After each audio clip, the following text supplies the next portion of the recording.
4 പേർക്ക് വേണ്ടിയിട്ടുള്ള മുട്ടക്കറിയാണ് വയ്ക്കുന്നത്. അതിനായിട്ട് അല്പം വലിപ്പമുള്ള 2 സവാള നന്നായിട്ട് ക്ലീൻ ചെയ്തെടുത്തിട്ടുണ്ട്.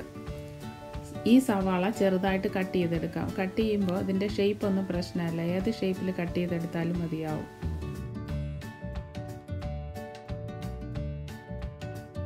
സവാള കട്ട് ചെയ്തെടുത്തിട്ടുണ്ട്. ഇനി ഇതിനെ മാറ്റി വെച്ച ശേഷം മുട്ട വേവിച്ചെടുക്കാം.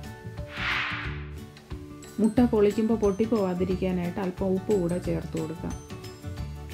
വെള്ളം തിളച്ചിട്ടുണ്ട്. തീ കുറച്ച് വെച്ച് ഒരു 5 മിനിറ്റ് കൂടെ വേവിച്ച ശേഷം മാറ്റി വയ്ക്കാം. സ്റ്റൗ ഓൺ ചെയ്ത് ഒരു പാൻ അടുപ്പത്ത് വെച്ച ശേഷം അതിലേക്ക് 2 ടേബിൾ സ്പൂൺ എണ്ണ ഒഴിച്ചു കൊടുക്കാം. ചൂടായ എണ്ണയിലേക്ക് അരിഞ്ഞു വെച്ചിരിക്കുന്ന സവാള ഇട്ട് കൊടുക്കാം. ചൂട് കൂട്ടി വെച്ച ശേഷം 2-3 മിനിറ്റ് ഈ സവാള ഒന്ന് വഴറ്റി കൊടുക്കാം. ഇതിലേക്ക് ഒരു വലിയ വെളുത്തുള്ളി ചേർത്ത് കൊടുക്കാം. ഇനി ഇതിലേക്ക് 1/4 ടീസ്പൂൺ പെരിഞ്ജീരകം, അതായത് വലിയ ജീരകം ചേർത്ത് കൊടുക്കാം. പെരിഞ്ജീരകത്തിന് പകരം ഗരം മസാല ചേർത്താലും മതിയാവും. ഇനി ഇതിലേക്ക് 1/4 ടീസ്പൂൺ മഞ്ഞൾപ്പൊടിയും 1/4 ടീസ്പൂൺ മുളക് പൊടിയും ചേർത്ത് കൊടുക്കാം.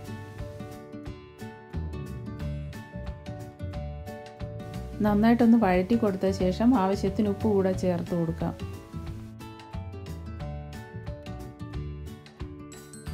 മുക്കാൽ ടീസ്പൂൺ ഉപ്പ് കൂടെ ചേർത്ത് നന്നായിട്ട് ഇളക്കിയ ശേഷം തീ കുറച്ച് വെച്ച് മൂടി വയ്ക്കാം.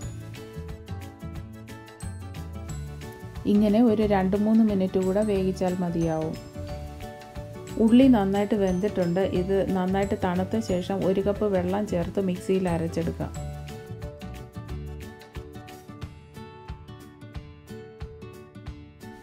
അരച്ചെടുത്ത ഉള്ളിയിലേക്ക് 1 കപ്പ് വെള്ളം കൂടെ ചേർത്ത് ഒന്നുകൂടെ ചൂടാക്കിയെടുക്കണം.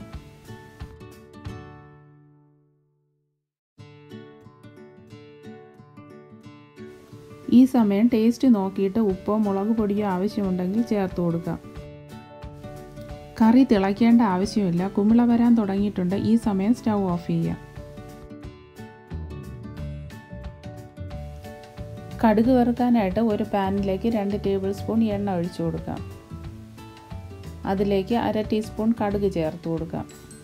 കടുക് പൊട്ടിയ ശേഷം 1 സ്പൂൺ ചെറുതായി അരിഞ്ഞ ഉള്ളി കൂടെ ചേർത്ത് വറുത്തെടുക്കാം.